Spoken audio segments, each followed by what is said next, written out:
Hello everyone. My name is Prachi and welcome to Welfare Minds.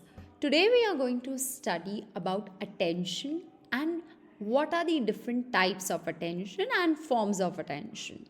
So before we go ahead, if you are a student preparing for competitive exams like NET, MPhil or any other, then do not forget to subscribe and comment attention so that I can forward you the necessary notes on your mail ID.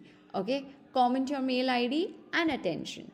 And if you are a student who is preparing for an exam which is an hours, which is going to held few hours from now, then you are at the right place. Let's go ahead. Attention. So, what is attention? Attention is the cognitive process of selectively focusing on specific information while ignoring other information. Let's understand this.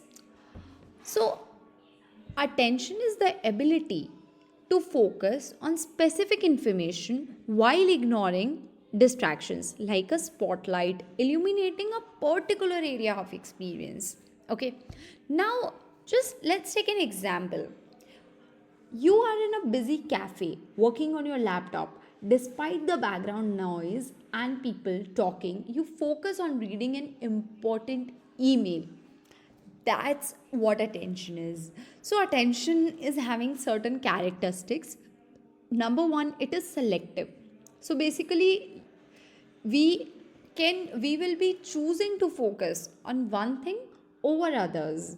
Like at a party, you have a conversation with a friend while ignoring the music and chatter around you. Number two, it is sustained, maintaining focus over a period of time. Imagine you are studying for an exam for 2 hours straight without getting distracted by your phone. And number third is divided attention, focusing on multiple things at the same time. Example, cooking dinner while listening to our podcast. Also, the definitions of attention, I'm not mentioning it here, but I will be mentioning it in the notes. Moving ahead. So, attention is of different types. So, on the basis of will and efforts of an individual, attention can be broadly divided into two parts. Okay, or we can say two forms. Number one is voluntary attention. So, voluntary attention is a conscious effort to focus on something. It's like choosing what you want to pay attention to. So, it demands the conscious efforts on our part. So, it is least automatic and spontaneous, like that of in case of involuntary attention, which we will be studying further. So basically, there are three characteristics of voluntary attention. Number one, it is intentional. Okay, so you decide what to focus on. Number two, it is goal driven.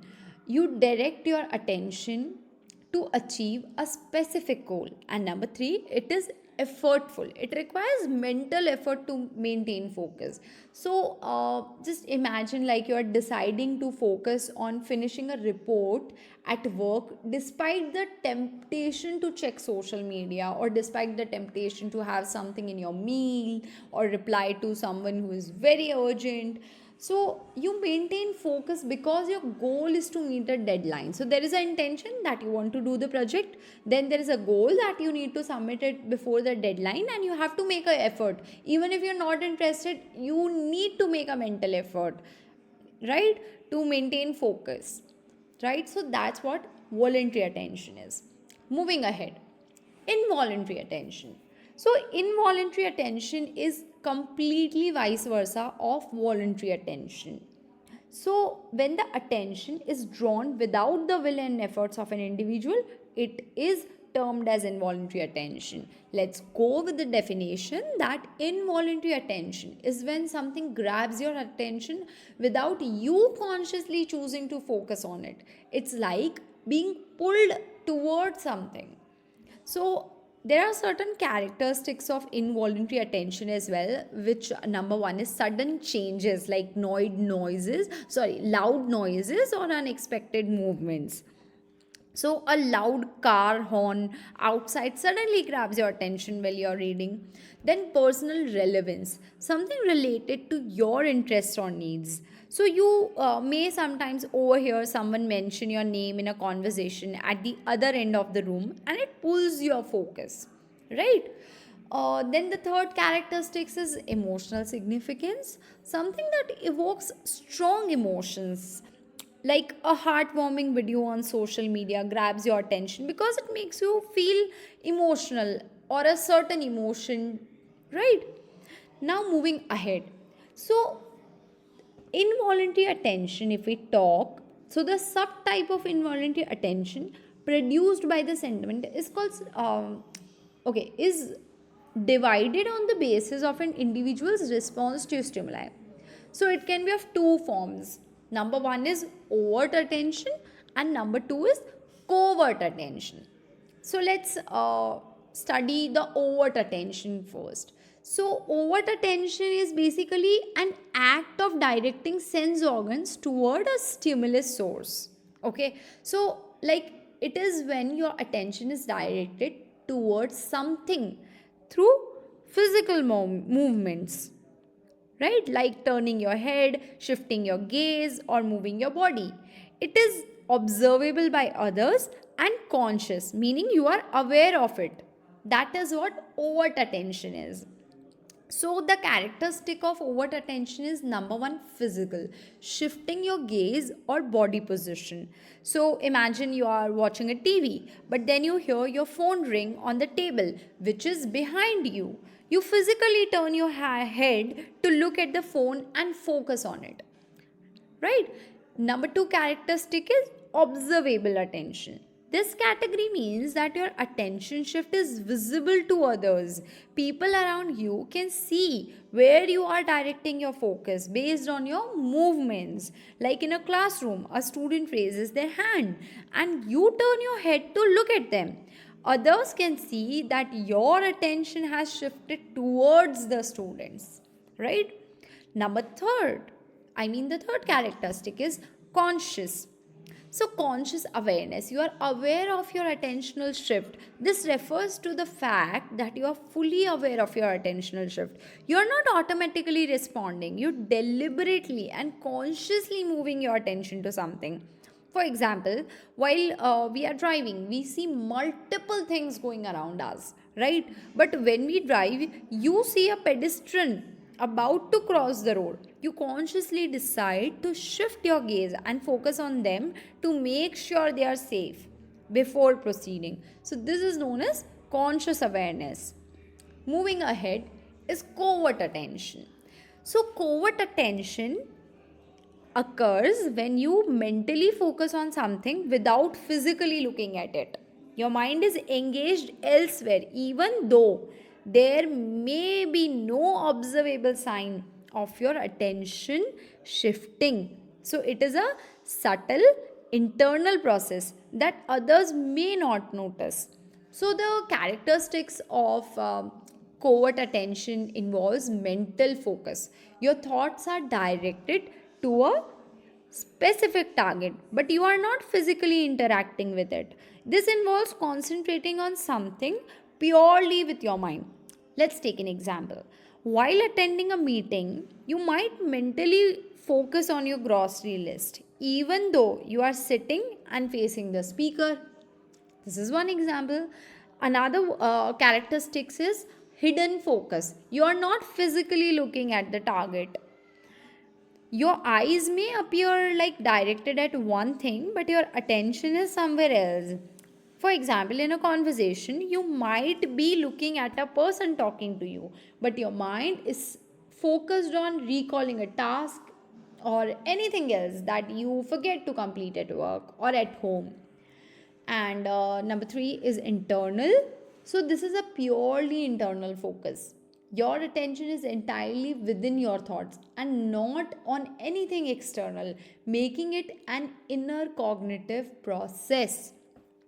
If you want an example of it, so have you this might have happened with you as well, that during a quiet moment you might be reflecting on a past event or daydreaming about future plans, even though you appear to be sitting still and not visibly engaged with anything around you. So basically, the difference between covert attention and overt attention is a very thin line of difference, that one is observable and the another one is not observable. Amazing. Let's move forward. Selective attention. So, on the basis of process orient attention, this can be divided into two forms: selective attention and sustained attention. So, selective attention is the ability to focus on one piece of information while ignoring other distractions. It's like choosing a single channel from a multitude of channels, right? So, this allows you to concentrate on what is most important or relevant to you. So, it can be again studied in with the help of three characteristics. So, number one is filtering. You actively ignore all the irrelevant information in your surroundings and allowing you to focus on what matters the most. Like, let's go back to the first example we took. Like, you are reading a book at a busy cafe, you ignore the background chatter, the live music, and the noises of any other thing, and concentrate on the story, right? Number two is prioritization.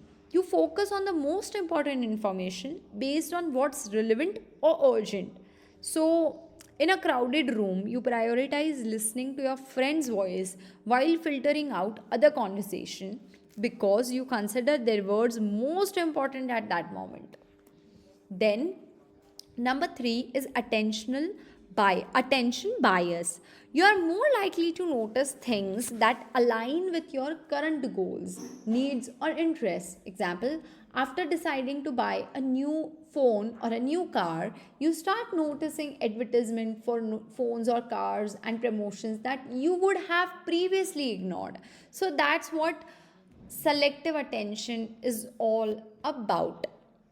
Now, what are the factors that are affecting attention? Though we are going to study this thing in more, detailed way in our further video, but let's have a quick sneak peek into this topic. So, attention is influenced by several factors, including internal states and external stimuli. So, internal factors. What are those internal factors? Motivation. So if you do not feel motivated towards something, then you may find it difficult to maintain your focus for over a period of time. You may be getting distracted very easily, right? And on the same time, vice versa, if you're enough motivated to do something, no matter what the environmental factors are, no matter what you are feeling inside out, you will do that task. You will have your complete focus and attention over that, right? Then number two is fatigue. Fatigue is basically how tired you are. You sometimes we have mental fatigue, sometimes we have physical fatigue. So imagine you are working towards something, but then any part of your body is aching, you're tired, or you had a very hectic day, and then you decide to study by 10 p.m. or 11 p.m. without a break, then this might become difficult, since your body and your mind is in a fatigue state. Stress. Now, we all deal with stress in our day to day life, and it can vary. Okay, it can vary in the nature of the stress, and it can vary to the degree of the stress as well. It can be exam stress, work stress, domestic stress, financial stress. So sometimes when we carry this baggage of stress with us, it makes it difficult for us to focus and to be attentive most of the times.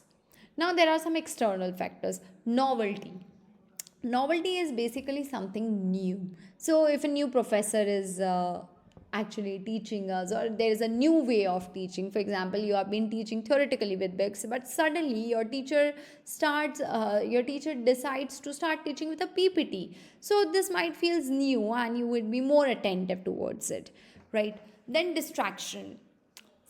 Distraction is a very self-explanatory thing that we get easily distracted, and there are multiple environment distractions available. And sensory overload. So what does this term sensory overload means?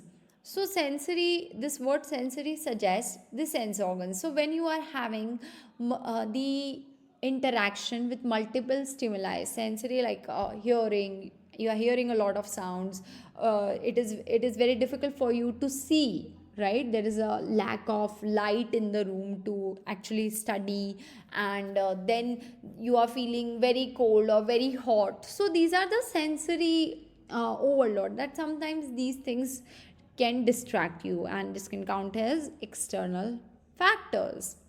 Okay, moving ahead. Importance of attention. Though there are multiple points under this part, importance of attention, but let's take on the major one. Attention is crucial for learning, problem solving, and daily life.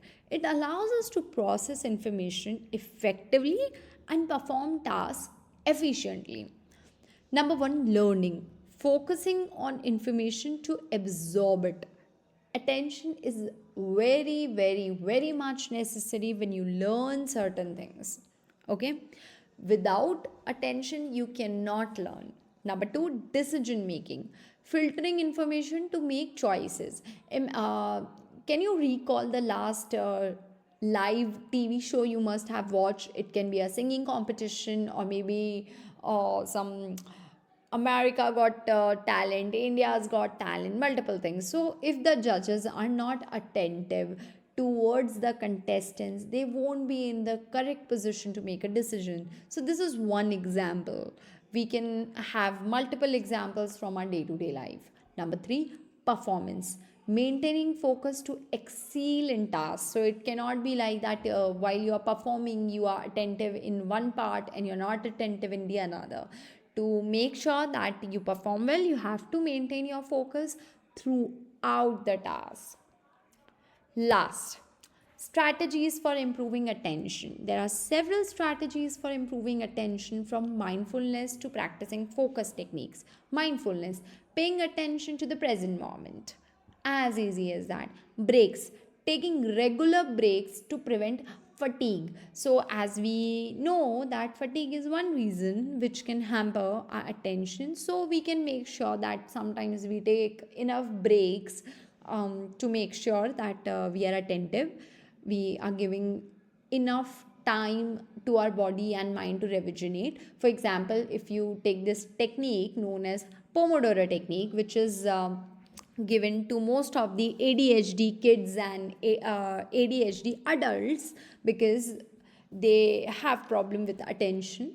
So this is a technique where they are asked to be completely attentive for 25 minutes, then take a break of 5 minutes, and again a concentration of 25 minutes. So these are multiple techniques. Organization, creating a structured environment to minimize distractions. This is again something which is self-explanatory. So if you like the video, also you want some detailed notes of these topics, then you can comment your mail ID and attention in the comment box after subscribing, so that I can give you straight to your inbox.